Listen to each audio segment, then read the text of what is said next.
Hello everyone, welcome to जनित IAS. GS capsule के इस अंक में आइए कुछ और महत्वपूर्ण पॉइंट्स की चर्चा करते हैं।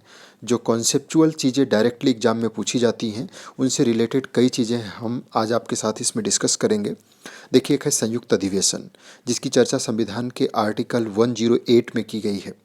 संयुक्त अधिवेशन की ज़रूरत, संयुक्त बैठक की ज़रूरत तब पड़ती है जब दोनों सदनों में गतिरोध की स्थिति पैदा हो जाए। लेकिन संयुक्त बैठक का प्रावधान संविधान संशोधन विधेयक और धन विधेयक के संदर्भ में नहीं हो सकता है। संविधान संशोधन विधेयक कोई भी अगर लाया जाएगा तो दोनों सदनों में अलग अलग पास होना जरूरी है। वहीं धन विधेयक की अगर बात करें तो धन विधेयक के संदर्भ में लोकसभा की शक्ति जो है वो बहुत अधिक है। लोकसभा के द्वारा पारित किया गया कोई भी धन विधेयक राज्यसभा में अगर जाता है तो उसे 14 डेज का ही समय मिलता है। 14 डेज में अगर उसने पास कर दिया तो ठीक, नहीं तो राज्यसभा द्वारा पास मान लिया जाता है। तो ऐसे में केवल और केवल साधारण विधेयक और वित्त विधेयक के संदर्भ में ही ज्वाइंट सिटिंग का प्रावधान है।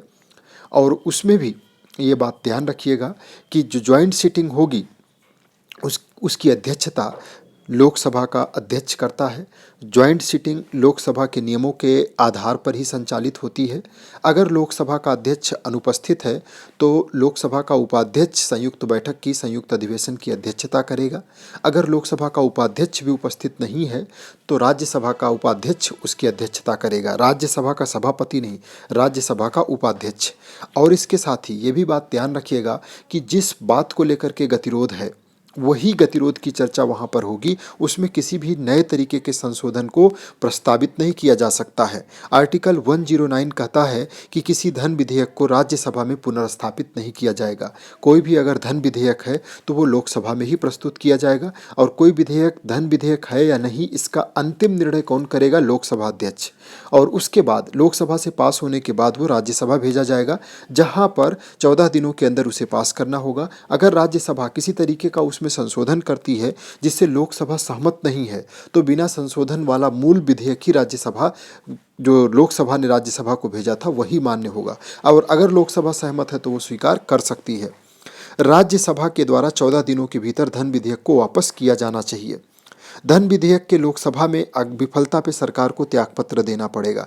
वो चाहे साधारण विधेयक हो, चाहे वित्त विधेयक हो, चाहे धन विधेयक हो और चाहे संविधान संशोधन विधेयक हो। अगर वो सरकारी विधेयक है यानी सरकार के द्वारा प्रस्तुत किया गया है और अगर वो विफल होता है तो सरकार को त्यागपत्र देना पड़ेगा। केवल लोकसभा को अनुदानों की मांग पर मतदान करने का अधिकार होता है, क्योंकि ये धन से रिलेटेड विषय है। इसमें सारी शक्तियां लोकसभा के पास ही होती हैं, राज्यसभा को ऐसी शक्ति नहीं दी गई है। बजट शब्द की चर्चा संविधान में नहीं है। संविधान के आर्टिकल 112 को वार्षिक वित्तीय विवरण के रूप में चर्चित किया गया है। तो प्रश्न आपसे पूछा जाता है कि बजट शब्द की चर्चा संविधान में है या नहीं, तो नहीं है। वहाँ इसे वार्षिक वित्तीय विवरण आर्टिकल 112 में लिखा गया है। तो संयुक्त अधिवेशन के बारे में आपने जाना, संयुक्त बैठक के बारे में जाना, जिसकी ज्वाइंट सिटिंग की अध्यक्षता लोकसभा अध्यक्ष के द्वारा की जाती है। वहाँ लोकसभा के नियमों के अनुसार कार्य होता है। जनरली लोकसभा का बहुमत होता है, क्योंकि लोकसभा के सदस्यों की संख्या 545 है, राज्यसभा में 245 सदस्य हैं। वहाँ साधारण बहुमत से ही जो भी विधेयक लाया जाता है वो पास होता है। तो ऐसे में लोकसभा की जीत निश्चित हो जाती है।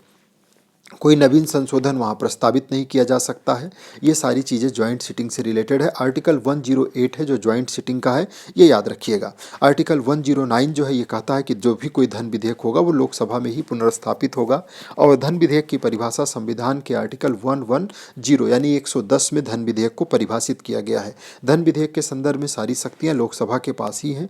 लोकसभा को इसमें स्पेशल पावर दी गई है। अच्छा, इन विधेयकों के संदर्भ में मैं एक बात और आपको बता दूं कि राष्ट्रपति की क्या क्या शक्तियां हैं। साधारण विधेयक के संदर्भ में राष्ट्रपति कोई भी विधेयक गया तो उसको सहमति दे सकता है, पुनर्विचार के लिए वापस कर सकता है या लंबे समय के लिए होल्ड रख सकता है। अगर धन विधेयक है तो धन विधेयक राष्ट्रपति की पूर्व अनुमति से ही सदन में प्रस्तुत किया जाता है। तो ऐसे में जब विधेयक पास होकर के राष्ट्रपति के पास जाता है तो राष्ट्रपति या तो उस पर अपनी सहमति देता है या उसको लंबे समय तक के लिए होल्ड पे रख लेता है, यानी पॉकेट वीटो का प्रयोग करता है, लेकिन वो पुनर्विचार के लिए वापस नहीं करता है। और तीसरा विधेयक जो संविधान संशोधन विधेयक है, अगर वो दोनों सदनों के द्वारा पास होकर के राष्ट्रपति के पास पहुंचता है तो राष्ट्रपति के पास केवल एक ही विकल्प होता है, वो उस पर अपनी सहमति देता है।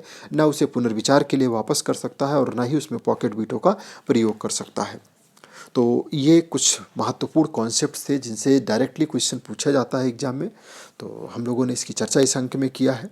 मिलते हैं नेक्स्ट अंक के साथ और ढेर सारे कॉन्सेप्चुअल टॉपिक्स को लेकर के हम आपके साथ मिलेंगे अगले अंक में। इसमें इतना ही, धन्यवाद।